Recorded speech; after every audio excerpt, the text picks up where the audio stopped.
ചില വ്യക്തികൾക്ക് പെട്ടെന്ന് ഹൃദയമിടിപ്പ് കൂടാം, അതിനോടനുബന്ധിച്ച് ഒരു താളവ്യത്യാസവും വരാം. ആ ഇടിപ്പുള്ള സമയത്ത് ECG എടുത്തു കഴിഞ്ഞാൽ ഉടൻ കണ്ടുപിടിക്കാൻ പറ്റും. ചില വ്യക്തികൾക്ക് പെട്ടെന്ന് അത് വരുന്നു, കുറച്ച് കഴിയുമ്പോൾ അതങ്ങ് മാറിപ്പോവും. 24 മണിക്കൂർ തുടർച്ചയായി ECG എടുക്കുന്ന ഒരു പരിശോധനയുണ്ട്, ഹോൾട്ടർ മോണിറ്റർ. ഇപ്പം നമ്മുടെ ഹൃദയത്തിനകത്തുള്ള വൈദ്യുതി പ്രവാഹം കുറഞ്ഞു പോകുന്നത് കൊണ്ട് പെട്ടെന്ന് ഹാർട്ട് ബീറ്റ് കുറഞ്ഞു പോകും. നമസ്കാരം. കോട്ടയം കാരിത്താസ് ഹോസ്പിറ്റലിലെ ചീഫ് ഇന്റർവെൻഷണൽ കാർഡിയോളജിസ്റ്റായ ഡോക്ടർ ദീപക് ഡേവിഡ്സണിനെയാണ് നമ്മളിപ്പോൾ മീറ്റ് ചെയ്യാൻ പോകുന്നത്. നമസ്കാരം ഡോക്ടർ. ഇപ്പം ഹാർട്ട് ബീറ്റ് എന്ന് പറയുന്നത് അതിനൊരു ഋതം ഉണ്ടെന്ന് നമുക്കറിയാം. പക്ഷെ ചിലപ്പം എന്തെങ്കിലും നമ്മൾ ഒരു പ്രഷർ എക്സേർട്ട് ചെയ്യുമ്പോൾ അല്ലെങ്കിൽ ഭയങ്കര ടെൻഷനൊക്കെ വരുമ്പോൾ ഹാർട്ട് ബീറ്റ് കൂടും, അതൊക്കെ അറിയാം. ബട്ട് ഒരു ഐഡിയൽ ഹാർട്ട് ബീറ്റ് എന്ന് പറയുന്നത് എന്താണ്? ഇത് കൂടി പോകുന്ന കണ്ടീഷൻസ് ഉണ്ട്, അത് കുറഞ്ഞു പോകുന്ന കണ്ടീഷൻസ് ഉണ്ട്, അതിനെ പറ്റിയൊക്കെ ഒന്ന് സംസാരിക്കാം. അതെ, ഹാർട്ട് ബീറ്റ് എന്ന് വെച്ചാൽ ഹൃദയസ്പന്ദനം. നമ്മൾ സ്കൂളിലൊക്കെ പഠിച്ചിട്ടുണ്ട്. നമുക്ക് എല്ലാവർക്കും നമ്മുടെ ഹാർട്ട് ബീറ്റ് ഏകദേശം 72 തവണ ഒരു മിനിറ്റിൽ ഹൃദയം പ്രവർത്തിക്കണം. ഇതാണ് നമ്മുടെ എല്ലാവരുടെയും മനസ്സിലുള്ളത്. ശരിക്കും ഒരു വ്യക്തിയുടെ ഹൃദയസ്പന്ദനം നോക്കിക്കഴിഞ്ഞാൽ അത് 60-നും 100-നും ഇടയ്ക്ക് വേരി ചെയ്യാം. ഒരു വ്യക്തിക്ക് ചിലപ്പോൾ 60 തവണ ഒരു മിനിറ്റിൽ ഹൃദയം പ്രവർത്തിക്കത്തുള്ളൂ, വേറൊരു വ്യക്തിക്ക് 90 ആണെങ്കിലും നമ്മളതിനെ നോർമലായിട്ടാണ് കണക്കാക്കുന്നത്. സോ 60-നും 100-നും ഇടയ്ക്ക് വളരെ നോർമലാണ്. അതായത് ഒരു വ്യക്തി റെസ്റ്റ് എടുത്ത്, അതായത് ജോലിയൊന്നും ചെയ്യാണ്ട് TV ഒക്കെ കണ്ടിരിക്കുന്നു, ഞാൻ സമാധാനമായിട്ട് ചിരിച്ച് സമാധാനത്തോടു കൂടി ഇരിക്കുമ്പോൾ എൻ്റെ ഹൃദയമിടിപ്പ് 60, 70, 80 വരെ വരാം. അതേസമയം ഞാൻ പെട്ടെന്ന് ഓടിക്കഴിഞ്ഞാൽ, കുറേ പടി കയറി കഴിഞ്ഞാൽ, അല്ലെങ്കിൽ എന്തെങ്കിലും പെട്ടെന്ന് ഒരു ടെൻഷൻ വരുന്നു, എൻ്റെ ഹൃദയമിടിപ്പ് കൂടാം. അന്നേരം എൻ്റെ പൾസ് നോക്കിക്കഴിഞ്ഞാൽ അത് 120, 130 വരെ വന്നെന്നിരിക്കാം. അപ്പം 100-ലധികം നോർമലായിട്ട് ഒരു അസുഖവും ഇല്ലാത്ത ഒരു വ്യക്തിക്കും വരാം, 100-ന് തൊട്ട് താഴെയും വരാം. നമ്മൾ ഉറങ്ങുന്ന സമയത്ത് നമ്മുടെ ഹൃദയമിടിപ്പ് 40 വരെ വരാം. ഇപ്പോൾ എൻ്റെ ഹൃദയമിടിപ്പ് പകൽ സമയത്ത് 70 ആണെങ്കിൽ ഉറങ്ങുന്ന സമയത്ത് ഒരു 40 കാണാം, 35 വരാം, 45 വരാം, അതിലും തെറ്റൊന്നും ഇല്ല. അപ്പം നമ്മൾ ഹൃദയമിടിപ്പ്, അത് ഹൃദയസ്പന്ദനത്തിൽ വ്യത്യാസം എപ്പോഴാണ് വരുന്നതെന്നുള്ളതാണ് നമ്മൾ അറിഞ്ഞിരിക്കേണ്ടത്. ഒന്ന്, ചില വ്യക്തികൾക്ക് പെട്ടെന്ന് ഹൃദയമിടിപ്പ് കൂടാം, അതിനോടനുബന്ധിച്ച് ഒരു താളവ്യത്യാസവും വരാം, സ്പീഡും കൂടാം. ഇപ്പം എൻ്റെ ഹൃദയമിടിപ്പ് 70-ഓ 80-ഓ ഉള്ള വ്യക്തിക്ക് പെട്ടെന്ന് അത് 140, 150, 160 ആയിന്നിരിക്കട്ടെ, നെഞ്ചിനകത്ത് പെട്ടെന്നൊരു പടപടപ്പ് തോന്നിയെന്നിരിക്കട്ടെ, അത് നമ്മൾ എന്തെങ്കിലും പ്രശ്നമുള്ള കാര്യമാണോ എന്ന് പരിശോധന ചെയ്ത് മനസ്സിലാക്കേണ്ട കാര്യമോ.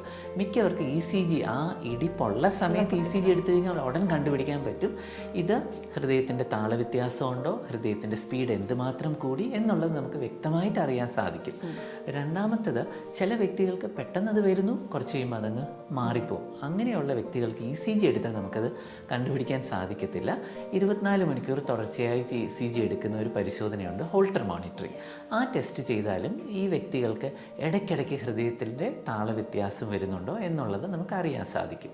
അതുപോലെ തന്നെ ചില വ്യക്തികൾക്ക് ഹൃദയമിടിപ്പ് രോഗാവസ്ഥ കാരണം കുറഞ്ഞു പോകുന്നത് ഇപ്പം നമ്മുടെ ഹൃദയത്തിനകത്തുള്ള വൈദ്യുതി പ്രവാഹം കുറഞ്ഞു പോകുന്നത് കൊണ്ട് പെട്ടെന്ന് ഹാർട്ട് ബീറ്റ് കുറഞ്ഞു പോകും. പകൽ സമയത്ത് ആക്റ്റീവായിരിക്കുന്ന സമയത്ത് 70-ഓ 80-ഓ വരേണ്ട ഹൃദയമിടിപ്പ് പെട്ടെന്ന് 30 ആകുക, അല്ലെങ്കിൽ 40 ആകുക, അതിന് താഴെ പോവുക. ആ സമയത്ത് അവർക്കുണ്ടാകാവുന്ന ബുദ്ധിമുട്ട് പെട്ടെന്ന് തലകറക്കം വരാം, കണ്ണിൽ ഇരുട്ട് കയറുന്ന പോലെ വരാം, ബോധക്കേട് വരാം, താഴെ വീണു പോകാം. അപ്പം ഈ ബോധക്കേട് പോലെ വരുന്ന ഒരു വ്യക്തിക്ക് ആദ്യം നമ്മൾ നോക്കുന്നത് ഈ വ്യക്തിയുടെ ബ്ലഡ് പ്രഷർ ഓക്കെയാണോ, പ്രഷർ ഒത്തിരി കുറഞ്ഞു പോയോ ആദ്യം നോക്കണം. രണ്ടാമത്തേത് നമ്മൾ നോക്കുന്നത് ഹൃദയമിടിപ്പിൻ്റെ എണ്ണം തീരെ കുറഞ്ഞു പോയോ എന്നൊക്കെയാണ് നമ്മൾ പരിശോധന ചെയ്യുന്നത്. ഇനി ഹൃദയമിടിപ്പ് പെട്ടെന്ന് താളവ്യത്യാസം വരുന്ന വ്യക്തികൾക്ക് നമുക്ക് മരുന്നിലൂടെ അത് കൺട്രോൾ ചെയ്യാവുന്ന ഒരു കാര്യമാണ്. ഞങ്ങൾ ഈ വ്യക്തികളോട് എല്ലാവരോടും പറയാറുണ്ട്, മദ്യം ഉപയോഗിക്കാൻ പാടില്ല. കാരണം ഹൃദയമിടിപ്പ് പെട്ടെന്ന് കൂടുന്നു, താളവ്യത്യാസം വരുന്നു എന്നുണ്ടെങ്കിൽ മദ്യം കഴിവതും ഒഴിവാക്കണം. അതുപോലെ തന്നെ ചായ, കാപ്പിയൊക്കെ കുടിക്കുന്നവർ അതിൻ്റെ അളവും കഴിവതും കുറയ്ക്കണം. ഈ ഹൃദയമിടിപ്പ് കൂടാണ്ടിരിക്കാനും താളവ്യത്യാസം വരാണ്ടിരിക്കാനും അതൊത്തിരി ഉപകരിക്കുന്ന ഒരു കാര്യമാണ്. പിന്നെ ഹൃദയമിടിപ്പ് ഒത്തിരി കുറഞ്ഞു പോകുന്ന വ്യക്തികൾക്ക് ചുരുക്കം ചില മരുന്നുകളുണ്ട്, ഹൃദയമിടിപ്പ് കൂട്ടിയെടുക്കാവുന്ന മരുന്നുകളുണ്ട്. ആ മരുന്നുകൾ ഗുണം ചെയ്യാണ്ട് വരുന്ന ചുരുക്കം വ്യക്തികൾക്ക് പേസ് മേക്കർ എന്ന ചികിത്സയും വേണ്ടി വരാറുണ്ട്. സോ ഇപ്പം ഈ ഏതൊരു കണ്ടീഷൻ ആണെങ്കിലും നോർമൽ ഒരു ഹാർട്ട് ബീറ്റ് അല്ല എന്ന് ഡയഗ്നോസ് ചെയ്തൊരു വ്യക്തി എന്തെല്ലാമാണ് ഒരു റുട്ടീൻ ലൈഫിൽ ശ്രദ്ധിക്കുന്നത്? പലപ്പോഴും നമ്മളിപ്പോൾ ഈ ഭക്ഷണം കഴിച്ചു കഴിഞ്ഞാൽ ഒരു ബുദ്ധിമുട്ട് പോലെ തോന്നുന്നതൊക്കെ ആയിട്ട് പറഞ്ഞു കേട്ടിട്ടുണ്ട്. സോ ഡയറ്റിൻ്റെ കാര്യത്തിലാണെങ്കിലും ഫിസിക്കൽ ആക്ടിവിറ്റിയുടെ കാര്യത്തിലാണെങ്കിലും ഒരു ശ്രദ്ധ കൊടുക്കേണ്ടത് അതർ ദാൻ മരുന്നുകൾ എന്തൊക്കെയാണ്? ഹൃദയം ഇടിപ്പിൽ താളവ്യത്യാസമുള്ള വ്യക്തികൾ, ഞാൻ ആദ്യം സൂചിപ്പിച്ചതുപോലെ തന്നെ ഒത്തിരി ഹാർട്ട് ബീറ്റ് കൂടുന്ന വ്യക്തികൾക്കാണ് നമ്മളിങ്ങനെ ഡയറ്റ് റെസ്ട്രിക്ഷൻസ് ഒക്കെ പറയുന്നത്.